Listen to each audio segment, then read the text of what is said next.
Welcome to the Who We Are workshop, Part 3 for Effective Co-op Resume Guidelines, brought to you by Montclair State University's Center for Career Services and Cooperative Education.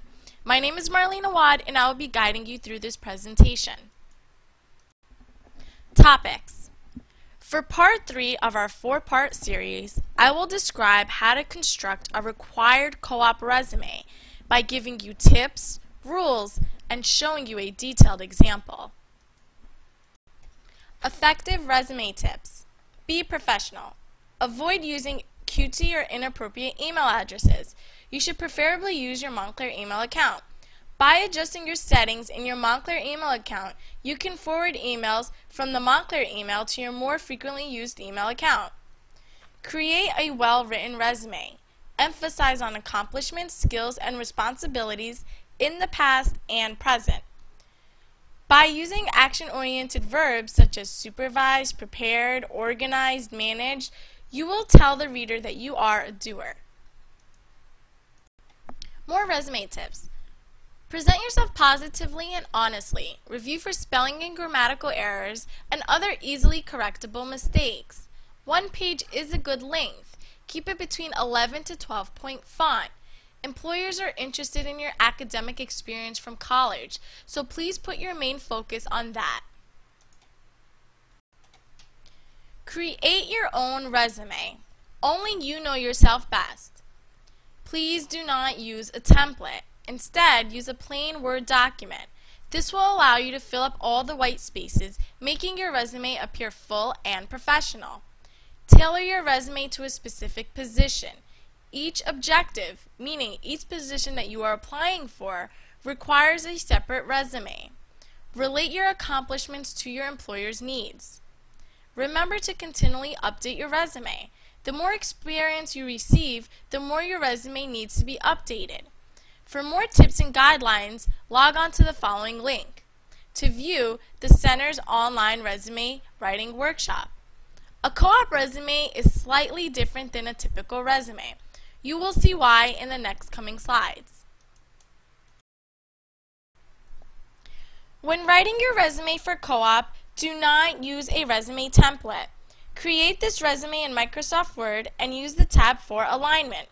This resume should be one page, easy to read, and visually appealing. To start, center and bold your name. On the next line, center your Montclair email account. Notice that our example exhibits 2 addresses. You should only use this format if you live at a different address during the semester. If you have only one address, center it under your Montclair email account. Prior to meeting with your co-op counselor, have your resume forwarded so that they can critique it and make suggestions when you meet. First, create an objective. This statement should be broad. This will allow you to send it to many employers. The objective lets the employer know what you want to do, such as develop new skills. It is one sentence that summarizes the kind of professional experience that you are looking for during the co-op term. For instance, this example uses a broadcasting major. Therefore, we put, to gain experience in the field of broadcasting using my interpersonal skills, public speaking ability, and technical skills. Yes, you want to input your desired field and add 3 skills that you possess that tailor to the field that you are seeking. Because it is so important, your education should follow your objective. Enter the information for each college you have attended, starting with the most recent. Add in associate degrees or any other bachelor's degrees you may have here. If you have transferred into MSU without a degree, do not include that institution. In this section, include the following: the institution, location, major and minor, concentration, degree and graduation date, and GPA. Only include your GPA if it is a 3.0 or higher, otherwise leave it off. In our example, the institution is Montclair State University, the location is Montclair, New Jersey, the major is broadcasting, and we've included a minor in film.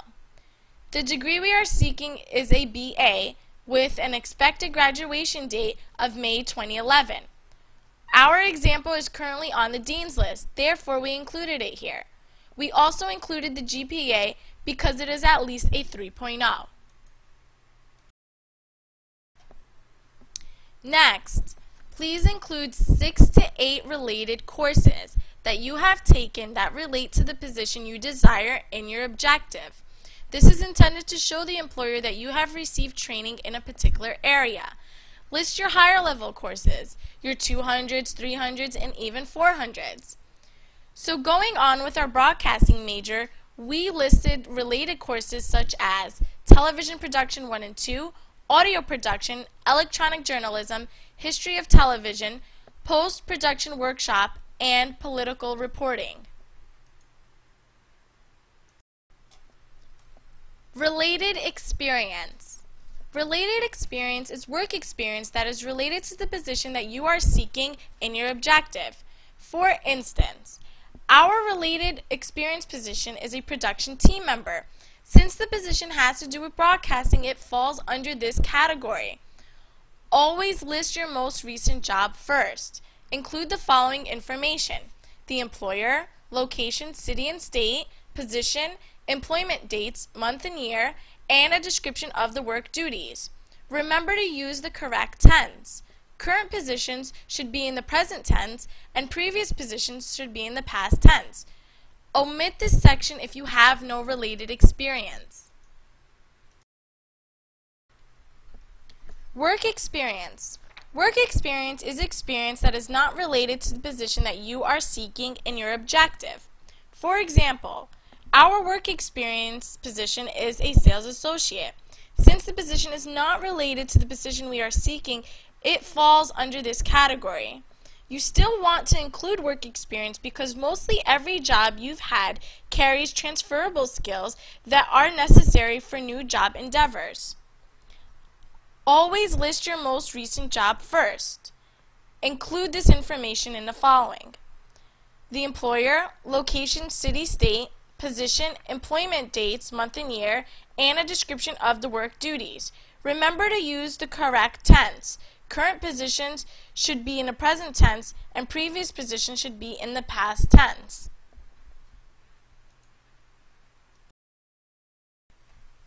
The next category that you should include is skills. Include in this section computer skills, certifications, and language skills.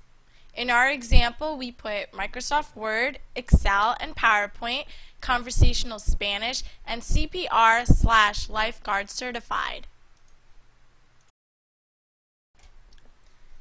Technical skills. You should include this category if it presents skills that are related to the position you are seeking and co-op goals. This could be various types of advanced equipment or laboratory procedures.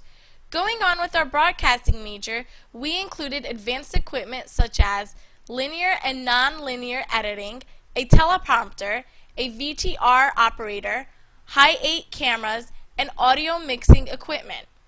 Please omit this section if you do not possess technical skills. The next categories that you may include are any activities or honors that you may have been a part of. List things like scholarships, awards, other recognition for accomplishments, memberships in organizations, community groups, sports, or clubs. References. Make sure you list 2 references at the bottom. Always ask your potential references for permission to use their names on your resume. You may include any of these types of references: faculty members, former or current employers, or character references. Make sure you have their current information. Include each person's name, title, organization, and phone number. You are required to have 2 references on your co-op resume. You will also want to give those references a copy of your resume. Thank you for attending Part 3 of our 4-part series information session. Please continue on to Part 4 to learn about the final steps required for co-op participation.